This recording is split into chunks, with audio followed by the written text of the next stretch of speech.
Identity theft, bank fraud, data breaches, all risks that come with going online, right?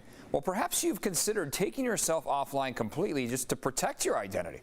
CBS 8's Dana Marie McNichol is working for you and spoke with cybersecurity experts for tips on how to clean up your digital tracks.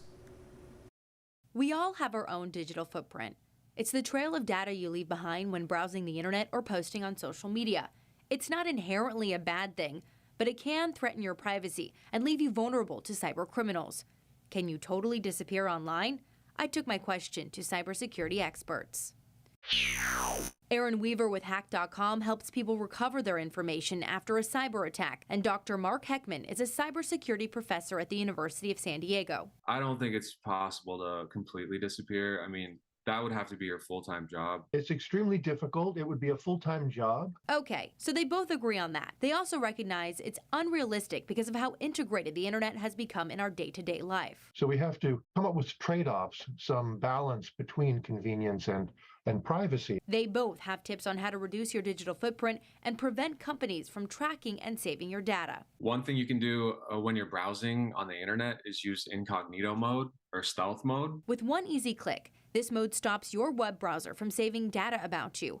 It will disable your search history and delete login and autofill information. For further protection, they recommend purchasing a VPN, known as a virtual private network. This encrypts your data while hiding your location and IP address. There's a lot of data collection sites. You never really know how much data they have on you, from your email to your phone number to your birth certificate. Known relatives, all the addresses you've ever lived, jobs you've had. Thousands of companies are collecting, aggregating, and trading your personal information without you knowing.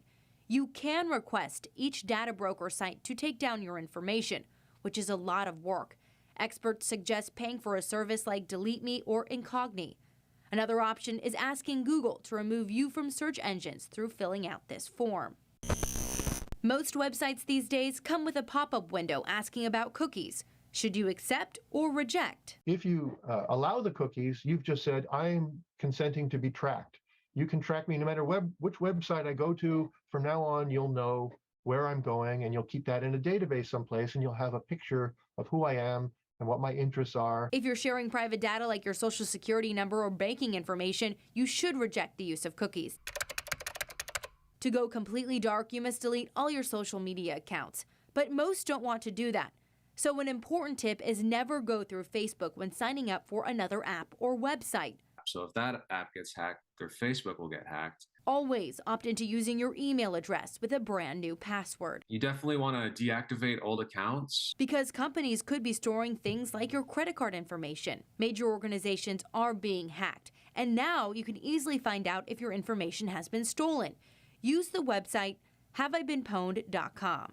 Just type in your email and it'll have a whole list of all the data breaches for the accounts that you're signed up for. And for one extra layer of privacy, you can remove your home from Google Street View. Click on Report a Problem at the top of your screen and fill out the form where you can select to blur it out.